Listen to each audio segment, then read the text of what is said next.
Bienvenido a Excavando la Palabra. ¿Has escuchado el argumento de que una revelación más reciente abroga, sustituye, repone a una revelación anterior? Ese es el argumento que hace, por ejemplo, Islam, en cierta forma la religión del catolicismo romano. ¿Sea cierto? ¿Qué dice la Biblia? Estamos en Gálatas 3, del 15 a 24. En breve comenzaremos.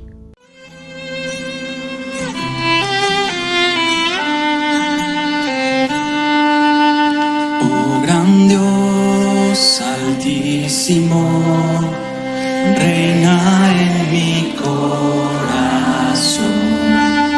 Sé tú el dueño de mi ser, vence toda rebelión. No haya vicio ni maldad ante ti, oh Santo Dios. Me has comprado por amor, hazme tuyo, Señor.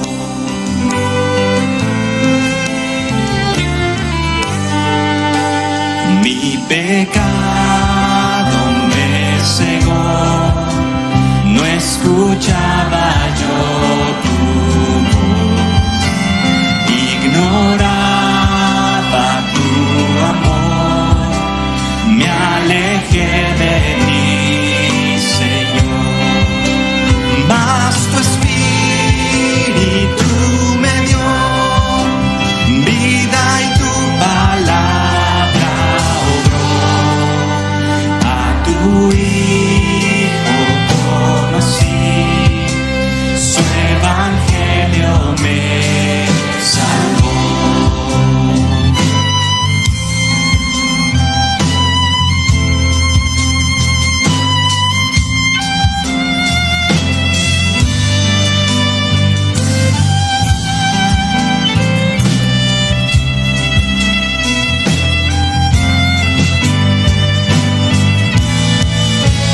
Ahora ayúdame a vivir, de tu gracia depender. Guarda mi alma y corazón, del maligno líbrame. Digno de mi adoración, tuyo es todo mi existir. Oh gran Dios altísimo, glorifícate en mí.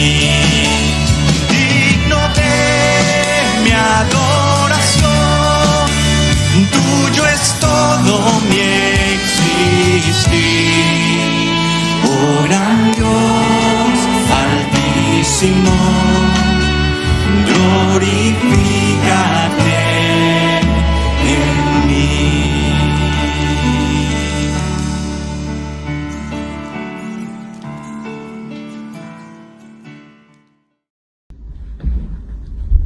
Alguien dijo, ¿qué hay de la ley de Moisés? Dios dio la ley de Moisés. Abraham fue salvo por la fe, pero cuando Dios dio la ley de Moisés, 430 años después de la última reafirmación del pacto abrámico a Jacob, Dios dio la ley de Moisés. ¿No cambió entonces el plan de salvación? ¿No pasó de ser solo por fe a ser por las obras de la ley? ¿No es ese el propósito de esta nueva revelación? O por lo menos no es una combinación de la fe de Abraham y la adherencia a la ley de Moisés. ¿Cuál es esta promesa? Un sinónimo de promesa será garantía, otro sería voto, otro sinónimo sería vínculo, pero esencialmente el sinónimo es pacto. Dios hizo un pacto. Analicemos ese argumento, porque es cierto que la nueva revelación borra a todo lo que vino antes. Pero en la Biblia Dios ha hecho pactos. Los pactos de Dios, a diferencia de un pacto de matrimonio, son unilaterales. Es decir, los pactos que Dios hace son solo de Él. Hay pactos incondicionales críticos en la Biblia. Esos convenios se pueden definir por 3 cosas. Número 1, son divinos, pactos divinos. Es decir, vienen solo de Dios y por eso son incondicionales. No depende de nada de lo que haga nadie. Son divinos e incondicionales. Segundo lugar, son pactos eternos. Por lo tanto, son irrevocables, duran para siempre. Y en tercer lugar, son pactos de la gracia. Y por lo tanto, son pactos inmerecidos. Así que tenemos a Dios haciendo promesas, haciendo pactos de promesa que son incondicionales, irrevocables e inmerecidos. Son promesas divinas, eternas, llenas de gracias. Y no dependen de nosotros para su satisfacción. Dependen de Dios y por lo tanto son pactos de promesa.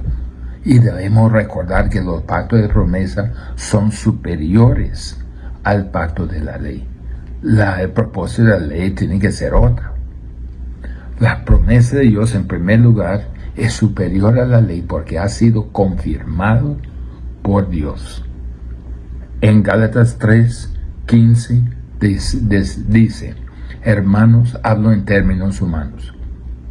Un pacto, aunque sea de hombre, una vez ratificado, nadie lo invalida ni le añade.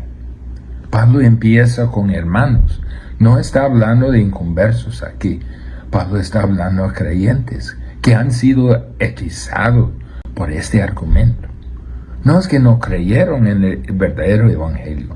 Lo hicieron y fueron salvos por él. Pero habían comenzado a escuchar a los judaizantes y tal vez están abriendo la puerta para aceptar a un evangelio falso o proclamar un evangelio falso. Los judaizantes dicen, no, está bien. Así que la salvación fue solo por fe en los días de Abraham y en los años subsiguientes fue solo por fe. Eso sí es cierto, dicen ellos. Pero cuando vino la ley, Dios cambió los medios de salvación. Fue fe hasta la ley, pero cuando vino la ley, el camino de la fe fue revocado. Y la salvación fue por la fe, sí había que creer en Dios y por guardar la ley. No, dice Pablo. No, porque no es así como funcionan los pactos. Un pacto ratificado es siempre vinculante. Nadie la invalida, ni la deja de lado, ni siquiera añade condiciones. La promesa a Abraham original de fe fue confirmada y vinculante, y no se puede cambiar. Él dice, la gente ni siquiera hace eso con pacto humano, cuando ha sido ratificado. Una vez que está firmado y establecido, nadie lo deja de lado, ni le agrega condiciones. Un pacto es por definición una promesa vinculante, un acuerdo vinculante. Pablo aquí está hablando de un pacto humano, tal vez como por ejemplo el pacto matrimonial. Cuando hace un acuerdo vinculante con alguien, cuando te compromete a algo, cuando garantiza y jura y se vincula a algo, una vez que se ratifica, nadie lo deja de lado, ni agrega condiciones. Dios hizo un pacto con Abraham y no se la puede cambiar. La ley de Moisés no cambia la promesa abrámica de la fe. Dios le ha dado la promesa del pacto a Abraham. La salvación era por fe. Mire lo que dice en Génesis, ¿se acuerda? Génesis 15:6. Y Abraham creyó a Jehová y le fue contado por justicia. La justicia se le imputa a un hombre que creyó. No le imputó su propia justicia, porque su justicia es trapo de inmundicia. Pero Dios le concede su propia justicia meramente y puramente sobre la base de su fe. Esa es la salvación por fe. Esa es la promesa. Ese es el pacto de la promesa. Este no fue un pacto entre Dios y Abraham. Ese es un pacto entre Dios y Dios.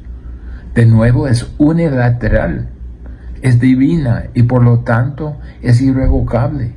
Y por lo tanto depende de Él. Es misericordiosa y no depende de Abraham. Dios se amarró a ese pacto. Y una vez que Dios está obligado a ese pacto, unilateralmente este pacto era ratificado. No puede cambiarlo porque Dios mismo lo confirmó. Entonces, superior a la ley porque fue confirmado por Dios. En segundo lugar, debemos recordar la promesa de Dios es superior a la ley porque está centrada en Cristo. Mire Gálatas 3:16. Ahora bien, a Abraham fueron hechas las promesas y a su simiente. No dice y a las simientes, como si hablase de muchos, sino como de uno. Y tu simiente, la cual es Cristo. La palabra simiente puede referirse a un individuo, lo que hace en Génesis 4:25, refiriéndose solo a Set. Lo hace también en Génesis 21:13, refiriendo a Ismael y solo a Ismael. Lo hace en 1 de Samuel 1:11, se refiere a Samuel y solo a Samuel. 2 de Samuel 7:12, se refiere a Salomón y solo a Salomón. Por lo tanto, simiente puede referirse a uno. Cuando Dios hizo una promesa a Abraham y a su descendencia, estaba hablando de Cristo, no del descendiente físico de Abraham, sino de la simiente final y definitiva, a Cristo. Él lo dice en claramente en versículo 16, que acabamos de leer. Solo en Cristo son bendecidos los hombres. Es solo en unión con Él que es bendecido. Las promesas vienen a través de aquel que es Cristo. Es por eso que a Pablo le encanta hablar en Cristo, morir en Cristo, ser sepultado en Cristo, resucitar en Cristo. Gálatas 2:20 dice, con Cristo estoy juntamente crucificado, y ya no vivo yo, mas vive Cristo en mí. Todos aquellos a lo largo de la historia que recibirán la bendición de Abraham, solo recibirán estas bendiciones porque están en Cristo. Incluso las personas del Antiguo Testamento que murieron en fe antes de que Cristo viniera, estaban en Él, en su muerte. Él murió en su lugar, pagando una propiciación por sus pecados. El pueblo que creyó antes de Él, el pueblo que creyó después de Él. El pacto abrámico y su promesa. También el pacto davídico y sus promesas. El nuevo pacto y sus promesas y realidades se cumplen solo en Cristo. En Cristo que guardó perfectamente la ley. En Cristo que pagó el castigo por nuestros pecados en la cruz. De modo que, por tanto, su obediencia activa, su justicia activa y por su obediencia pasiva, la justicia pasiva en la cruz, Él se convirtió en el que satisfizo a Dios. Morimos en Él, también recibimos su vida justa imputada a nosotros. Todo está en Él. Mire, alguien puede decir, ¿y quién es este simiente? Pablo lo dijo claro, pero veamos en Génesis 3:15. Era uno en Génesis 12. Es uno en Gálatas. Es el Señor Jesucristo. Es esta simiente. La promesa de Génesis 3:15. En Génesis 12, en Gálatas, es el mismo. Y recibimos todas las bendiciones de todos los pactos porque estamos en Cristo. La promesa de Dios a Abraham, en su significado más rico y pleno, se cumple en Cristo. La promesa de Dios a David, en su cumplimiento, se cumple en Cristo. El nuevo pacto se cumple en Cristo, en su muerte, en su resurrección, en que estamos unidos a Él. Está resuelto entonces. Este pacto es divino. Este pacto es eterno. Este pacto es misericordioso. Es de Dios. Fue ratificado en la muerte y resurrección de Jesucristo, confirmado por Dios y centrado en Cristo. Nadie puede interrumpirlo. La promesa, en tercer lugar, de Dios es superior a la ley por su cronología, el momento en que fue dado. Mire, dice Pablo en versículo 17, esto pues digo, el pacto previamente ratificado por Dios para con Cristo, la ley que vino 430 años después, no la abroga para invalidar la promesa. Eso no puede ser. Éxodo 12:40, que dice 430 años después de que se dio el pacto vino la ley. ¿Y por qué 430 años? Porque fue 430 años después de la repetición de la promesa abrámica a Jacob, quien luego descendió a Egipto. Así que el momento es exactamente el adecuado. 430 años es exactamente lo que dice Éxodo 12:40. Y fue 430 años después de la declaración final del pacto abrámico con Jacob. Algo que viene 430 años después no invalida, dice Pablo, un pacto previamente ratificado por Dios como para anular la promesa. Ahora no se puede inyectar de repente la ley en eso. No se puede inyectar obras en esto. Está interrumpiendo el flujo de la redención. El pacto abrámico cumplido en Cristo. El pacto davídico cumplido en Cristo. El nuevo pacto cumplido en Cristo. No se puede introducir la ley en eso para cambiar, para alterar, para interrumpir. Anularía todo lo que está en Abraham. Todo lo que está en David, todo lo que está en el nuevo pacto. ¿Es eso lo que pretende hacer? Recuerde que la promesa de Dios es superior por cuando fue dado. También la promesa de Dios es superior a la ley porque es completa. Versículo 18. Porque si la herencia es por la ley, ya no es por la promesa. Pero Dios la concedió a Abraham mediante la promesa. La ley y la fe son incompatibles. Si Dios dice que la herencia se basa en la ley, ya no se basa en una promesa. Si es Moisés, entonces no es la promesa. Pero Dios la concedió, palabra clave, la concedió. Pero Dios ha dado a Abraham por medio de una promesa. La promesa es un regalo de gracia. Dios muestra que estos dos son incompatibles. Lo que los judaizantes enseñaron era una herejía, un evangelio falso, un evangelio maldito, un evangelio que fue escrito por Satanás. No se puede alterar la salvación solo por fe. Y no se puede permitir que la ley anule sus promesas. Dice Pablo al final del versículo 17, cuando Dios dio la promesa como un regalo de gracia. Así que a cada pecador que confía en Cristo crucificado para salvación, a cada pecador que pone su fe en Cristo resucitado, la promesa llega. Y con ella todas las bendiciones prometidas. Y a través de Abraham, toda la bendición prometidas. Y a través de David, todas las bendiciones prometidas.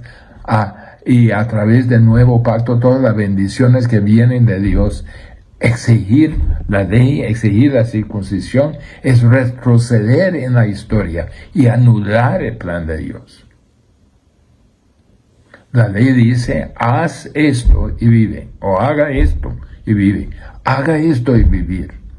El Evangelio dice, recibid esto y viviréis. Es un regalo.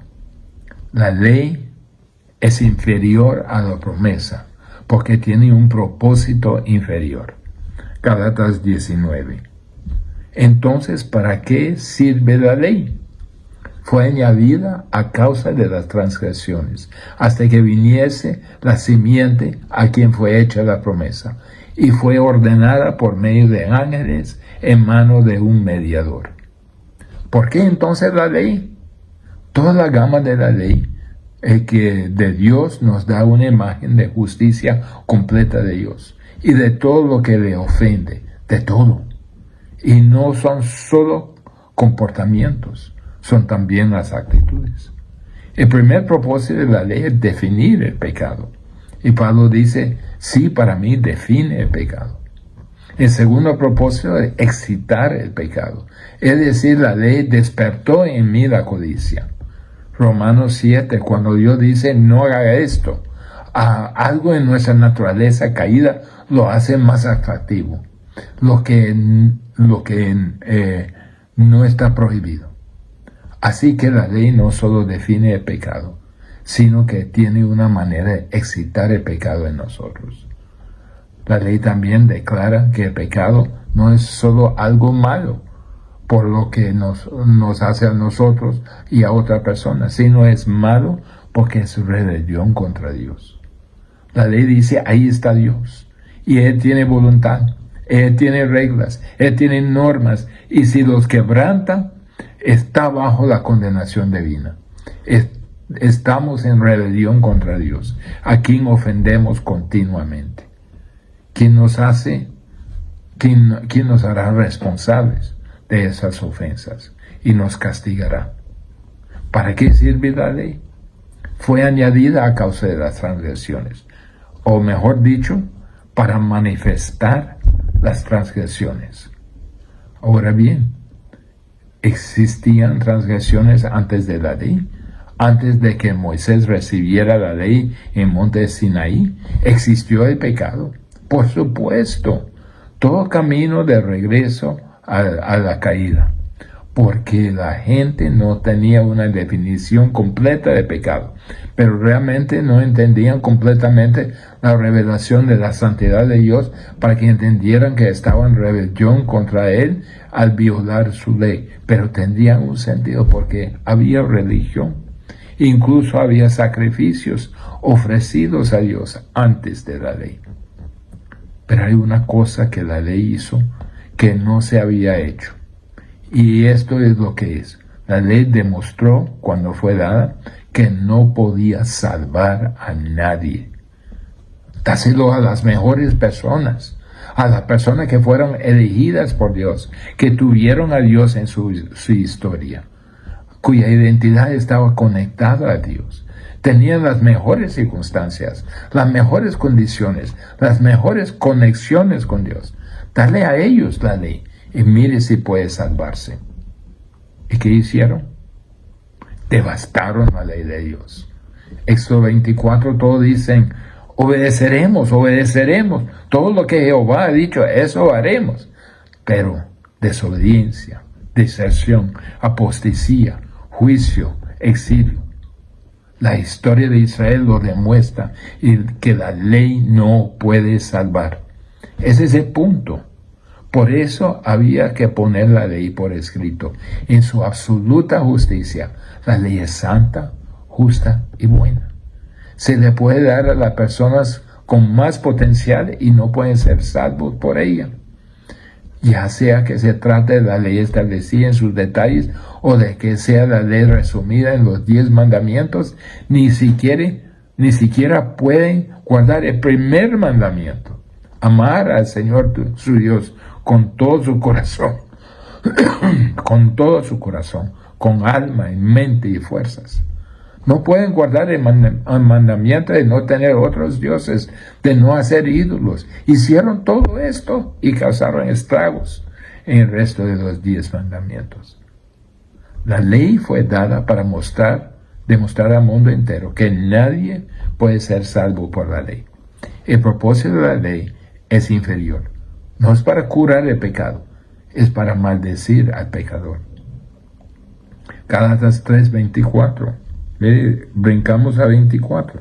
De manera que la ley ha sido nuestro ayo para llevarnos a Cristo, a fin de que fuésemos justificados por la fe. La plena obra de la ley le conduce al Redentor. Lucas en Lucas dice, yo sé propicio a mi pecador, para clamar por perdón, como alguien indigno de Dios que justifica a los impíos, que saben que son impíos, que era para hacer que un pueblo estuviera desesperado por el Salvador. La ley fue añadida a causa de la transgresión, hasta que viniera la simiente, quien se le había hecho la promesa. La ley es temporal. Por eso todo desapareció. No tenía un propósito duradero. Demostró lo que tenía que demostrar. Y demostró a nivel más dramático. ¿Qué mostró? Que no puede salvar la ley. La ley es inferior. También porque es inferior a la promesa de fe, porque tiene mediadores. Eso es lo que Pablo quiso decir en Gálatas 3:19.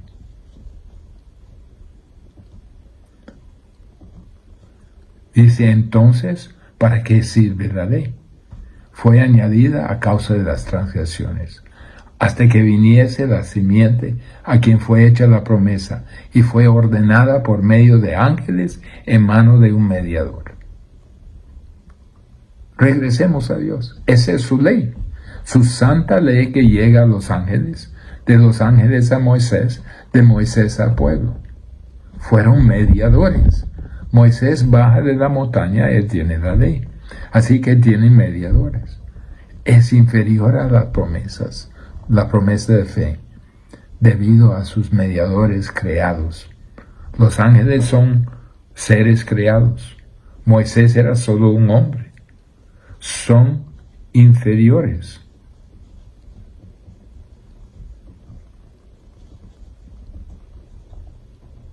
Los ángeles, por ejemplo, son seres creados. Moisés es un ser creado. En contraste, la promesa vino directamente de Dios.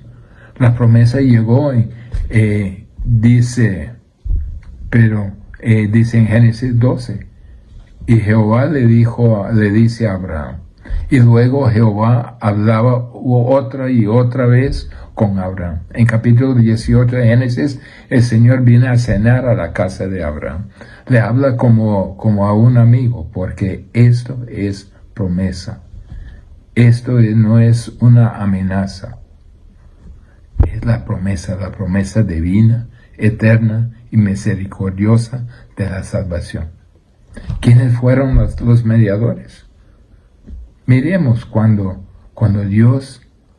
se trata de la ley, Dios está escondido en la distancia. Mire a Éxodo 19, del 18 a 21. Escuche, todo el monte Sinaí humeaba, porque Jehová había descendido sobre él en fuego, y el humo subía como el humo de un horno, y todo el monte se estremecía en gran manera. El sonido de la bocina iba aumentando en extremo. Moisés hablaba y Dios respondía con voz tronante. Y descendió Jehová sobre el monte Sinaí, sobre la cumbre del monte, y llamó Jehová a Moisés a la cumbre del monte. Y Moisés subió. Jehová dijo a Moisés, desciende, ordena al pueblo que no traspase los límites para ver a Jehová, porque caerá multitud de ellos. Y en versículo 23, Moisés dijo a Jehová, el pueblo no podrá subir al monte Sinaí, porque tú nos has mandado diciendo, señala límites y santificarlo. Uno de los mediadores fue Moisés. Moisés se encuentra con Dios, pero es solo Moisés. Pero Dios no está solo. Miren en Deuteronomio 33:1. Esa es la bendición con la cual bendijo Moisés, varón de Dios, a los hijos de Israel, antes de que muriese. Así que Dios se lo dio a Moisés, lo medió a través de Moisés, y luego Moisés se lo dio al pueblo. Hubo un mediador. Pero hay otro detalle.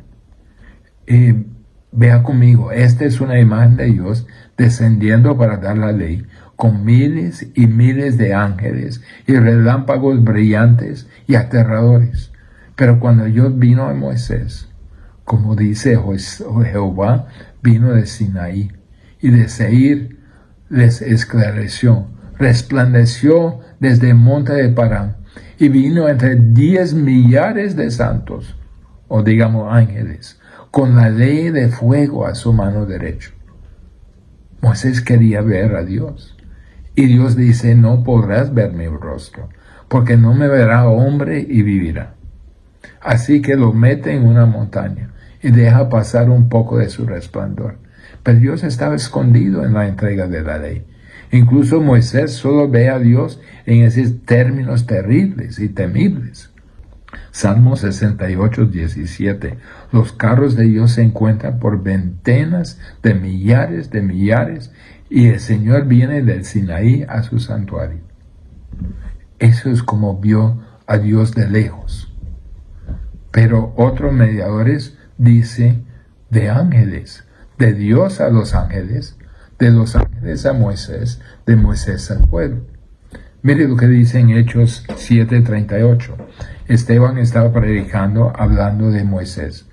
Este es aquel Moisés que estuvo en la congregación en desierto con el ángel que le hablaba en el monte de Sinaí, y con nuestros padres, que recibió palabras de vida que darnos.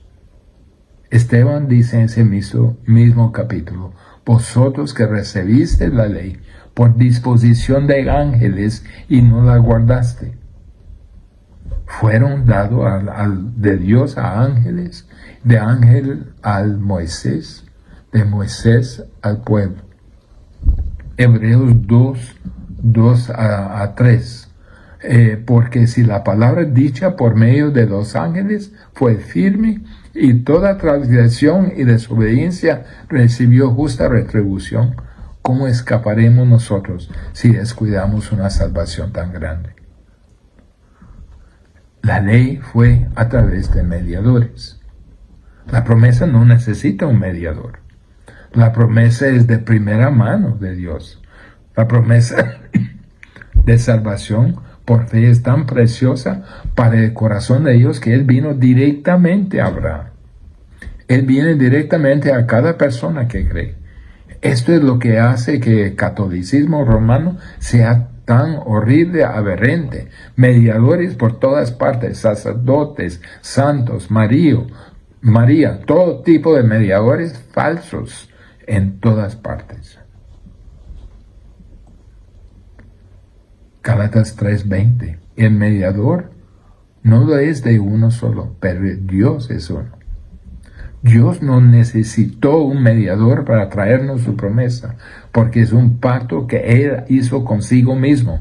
Es una promesa de salvación incondicional, divina, eterna y llena de gracia. Dice, pero Dios es uno. Solo necesita un mediador si se trata de un acuerdo entre dos o más. La ley era Dios a través de los ángeles, para Moisés, para el pueblo. Y será mejor que guardes esta ley. Todos estos mediadores diciéndole por Dios, es mejor que guardes esta ley o morirás. Eso es inferior a la promesa, porque la promesa es incondicional, es unilateral, es eterna. La promesa es mucho mejor que la ley. La ley, por último, es inferior a la promesa por lo que logró, o más bien lo que no logró. Gálatas 3:21. Luego, la ley es contraria a la promesa de Dios. En ninguna manera.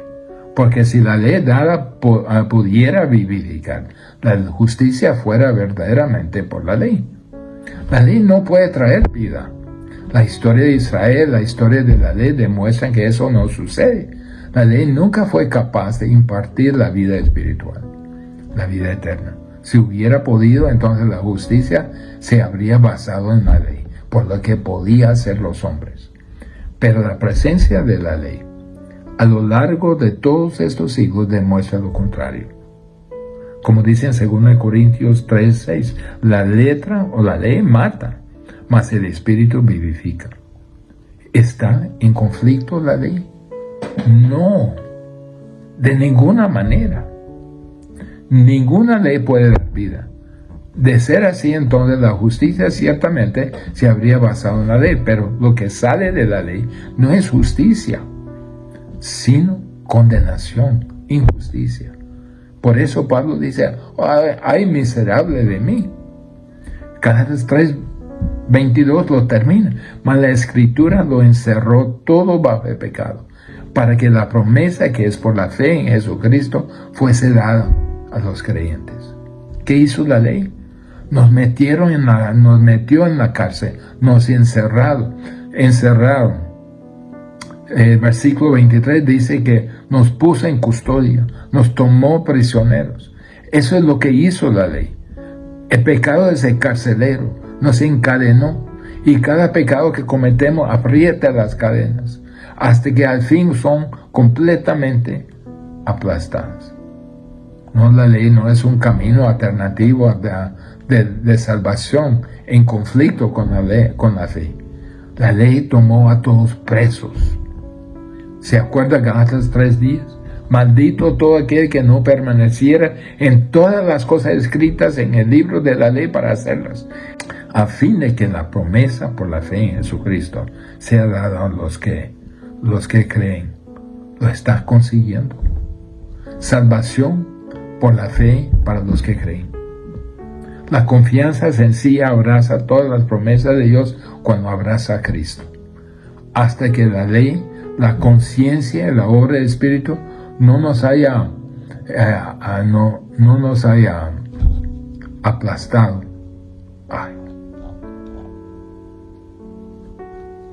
No admitimos la necesidad del Evangelio para vender a nuestras heridas, hasta que la ley nos haya arrestado, encarcelado, encadenado.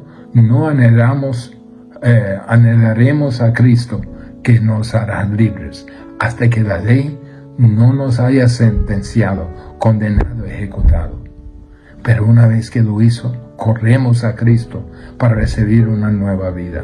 Conocemos nuestros pecados, conocemos que estamos perdidos, pero se convierte en nuestro tutor, que conduce a Cristo para que podamos ser justificados por la fe, no por la ley. Oremos. Padre, te damos gracias que tu promesa es por la fe, no por lo que nosotros podríamos hacer con la ley. La ley nos mataría, la ley nos mete en la cárcel de condenación, pero la fe vivifica. Gracias, Señor, por la ley, por la fe, en nombre de Jesús. Amén.